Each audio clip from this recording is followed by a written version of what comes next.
Market में हरा धनिया 100 रुपए से लेकर 300 रुपए किलो तक बिक रहा है और खास बात तो ये है कि इसमें ना ज्यादा समय ना ज्यादा खर्च लगता है। सिर्फ 10 से 15,000 रुपए की लागत लगती है और अगर आपने अभी बुआई कर दी तो 30 से 35 दिन में अच्छी कमाई तैयार। तो इस समय पर धनिया की कैसे बुआई करनी चाहिए, कौन से बीज को उपयोग करना चाहिए, कितनी बीज की मात्रा लेनी चाहिए और इस टाइम पर सबसे जरूरी अच्छे जर्मिनेशन के लिए कौन कौन सी सावधानियों को ध्यान में रखना चाहिए, क्योंकि धनिया की बुआई करते टाइम अगर कोई सबसे बड़ी समस्या आती है तो वो है जर्मिनेशन के टाइम। तो अगर आप भी इस सीजन धनिया की बुआई करने का सोच रहे हैं तो इस वीडियो को आखिरी तक जरूर देखें।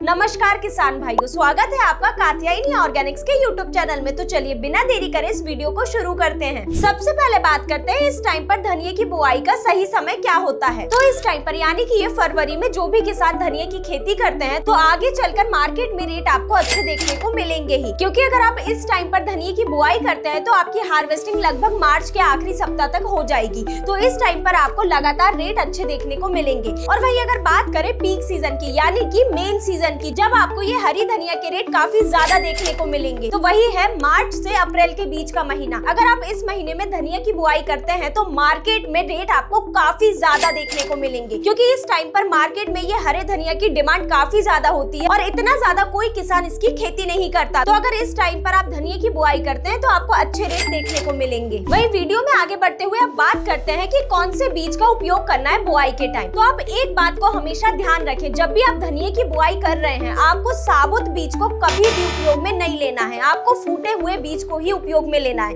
यानी कि बीज के 2 टुकड़े करके ही आपको उसको उपयोग में लेना है और उसके बाद में इस बीज को आपको एक सूती कपड़े की पोटली बनाकर उसके अंदर डाल देना है और इस पोटली को आपको 5 से 10 मिनट तक पानी में भिगोकर रखना है और फिर उसके बाद जो भी एक्स्ट्रा पानी है उसे निकाल देना है अच्छी तरह। और फिर अंधेरे वाली जगह पर इस पोटली को आपको 24 से 48 घंटे तक रखे रखना है। इस विधि को अपनाने से बीज का अंकुरण अच्छा देखने को मिलेगा और जैसे ही आपको लगे कि इसमें अंकुरण चालू हो गया है तो फिर आप इस बीज की बुआई कर सकते हैं। आप इसकी बुआई दोनों विधि द्वारा कर सकते हैं, या तो ब्रॉडकास्टिंग या फिर सीड ड्रिल द्वारा। अगर आप धनिया की बुआई बड़े स्तर पर कर रहे हैं तो आप उसकी बुआई सीड ड्रिल विधि द्वारा ही करें और अगर आपको छोटे से क्यारी या फिर खेत में लगाना है तो आप ब्रॉडकास्टिंग यानी कि हाथ से फेंक कर भी आसानी से कर सकते हैं। लेकिन एक बात ध्यान रखिए, आपको धनिया की बुआई करने से भी पहले आपको खेत तैयारी पे विशेष तौर पर ध्यान देना है। तो इसके लिए आपको खेत की पहले 2 बार अच्छी गहरी जुताई कर देना है, जिससे पुरानी फसल के जितने भी अवशेष होंगे वो जमीन में अच्छी तरह दब जाएंगे और सड़ गलकर खाद बन जाएंगे। और वही इसके बाद आपको 2 से 3 ट्रॉली अच्छी सड़ी हुई गोबर की खाद लेना है। अगर आपके पास गोबर की खाद नहीं है तो आप 5 से 6 कुंटल अच्छा वर्मी कंपोस्ट भी ले सकते हैं। तो आप इस गोबर की खाद या फिर वर्मी कंपोस्ट को पूरे खेत में अच्छी तरह भुरकाव कर दें और फिर कल्टीवेटर लगा के मिट्टी को पूरी तरह समतल कर दें, ताकि आपका खेत धनिया की बुआई के लिए पूरी तरह तैयार हो जाए। और सबसे आखिरी में आपको एक बार रोटावेटर लगाना है, ताकि मिट्टी अच्छी तरह भुरभुरी हो जाए, जिस वजह से जो भी धनिया का बीज आप बो रहे हैं वो जमीन में जाकर अच्छी तरह अंकुरित हो पाए और उसकी जो जड़ें हैं वो जमीन में अच्छी तरह फैल पाए, क्योंकि धनिया की खेती में प्रॉफिट तब होगा जब जर्मिनेशन अच्छा होगा। और वही अगर अब हम बीज दर की बात करें तो अगर आप इस समय पर धनिया की बुआई कर रहे हैं तो आप बीज दर 8 से 12 किलो प्रति एकड़ रखें। और वही अगर आप ये आने वाले महीनों में धनिया की बुआई करना चाह रहे हैं तो इस समय पर जैसे जैसे टेम्परेचर बढ़ेगा आपको 2 किलो प्रति एकड़ के हिसाब से बीज दर को बढ़ाना है। यानी कि अगर आप गर्मी में धनिया की बुआई करने जा रहे हैं तो आपको बीज दर बढ़ाकर लेना है। और उसका भी कारण ये है कि गर्मियों में तापमान बढ़ जाता है, जिस वजह से जर्मिनेशन कम आता है, तो इसीलिए आपको बीज दर को हमेशा बढ़ाकर लेना है गर्मियों के सीजन में। वहीं अब बात करें धनिया में दी जाने वाली खाद की, तो सबसे पहले आपको गहरी जुताई करने के बाद 10 से 20 किलो यूरिया ले लेना है और डीएपी को 30 से 35 किलो और एमओपी भी 30 से 35 किलो लेना है और इन्हें अच्छे से फसल में भुरकाव कर देना है।